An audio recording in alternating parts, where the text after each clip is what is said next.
Hey, j'aimerais tellement ça être un fan des Cards cette année, là.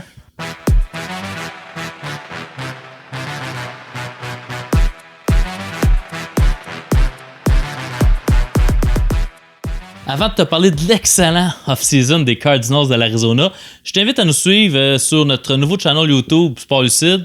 Sinon, tu peux nous visiter au www.sportlucide.com.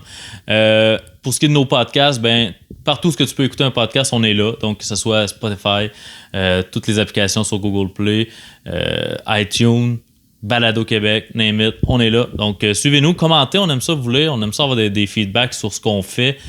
Comme là, mes vidéos, c'est un essai cette année, donc c'est sûr que vos commentaires sont très appréciés. Ensuite, pour ce qui est des Cards, c'est un beau cadeau des Texans, ça. Bill O'Brien qui a shippé DeAndre Hopkins en Arizona. Les Cards, qu'est-ce qu'ils ont dû payer? Ils ont dû se débarrasser d'un gros contrat pour faire l'acquisition de DeAndre Hopkins. Ce qui est quand même contradictoire, on s'entend. Donc, David Johnson, avec un choix de deuxième ronde qui prend la route de Houston. Écoute, la valeur est 100% du côté des Texans, à mon sens. Du côté des Cards, pardon, à mon sens. Le squad de receveurs va être vraiment impressionnant. Bien sûr, D-Hop comme receveur numéro 1. Dans la ligue quasiment là. Avec Larry Fitzgerald qui revient une autre année encore, il veut pas s'en aller, on dirait. Il est encore très il est important dans cette attaque-là, même s'il y a moins de balles que dans le passé. L'émergence de Christian Kirk, à toutes les années, ça augmente. Je pense que je peux m'attendre à une belle saison de lui. Puis bien sûr, Kyler Murray qui a montré des belles choses en début de saison l'année dernière. Il a ralenti un petit peu à la fin. C'est sûr que quand tu affrontes les 49ers 2 fois en 3 semaines, ça fait mal à ta confiance un petit peu.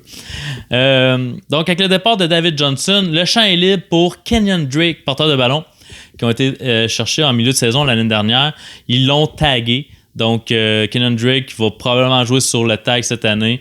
Un beau contrat d'1 an pour prouver qu'il est capable de faire la job en tant que porteur numéro 1 des Cards. Il nous l'a prouvé pendant quelques matchs l'année dernière. Sauf qu'on s'entend que les Cards n'étaient pas une excellente équipe. Donc, il y avait des matchs qui disparaissaient un petit peu. Mais je pense qu'il fait vraiment bien le système de Cliff Kingsbury. J'aime beaucoup le fait qu'ils ont réussi à faire ce qu'ils voulaient faire, en fait. Garder Kenyon Drake, se débarrasser de David Johnson. Un beau receveur en cadeau avec ça. Ensuite, pour ce qui est de la défensive, pas grand-chose à se mettre sous la dent, sauf Jordan Phillips, un defensive tackle qui arrive des Bills. J'aime beaucoup cette signature-là. Il est quand même un excellent defensive tackle. Il a signé pour 3 ans, 10 millions par année. Donc, rien d'exorbitant de ce côté-là, mais c'est un beau contrat. 3 ans, j'aime ça. Ensuite, Devin Kennard, un linebacker, un outside linebacker, eux ils jouent une 34 là.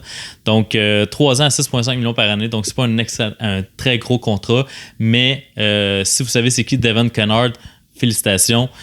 Mais il est là pour mettre de la pression, donc il est capable de mettre un peu de pression sur le carrière adverse, mais au niveau du run support, ça fait un peu défaut.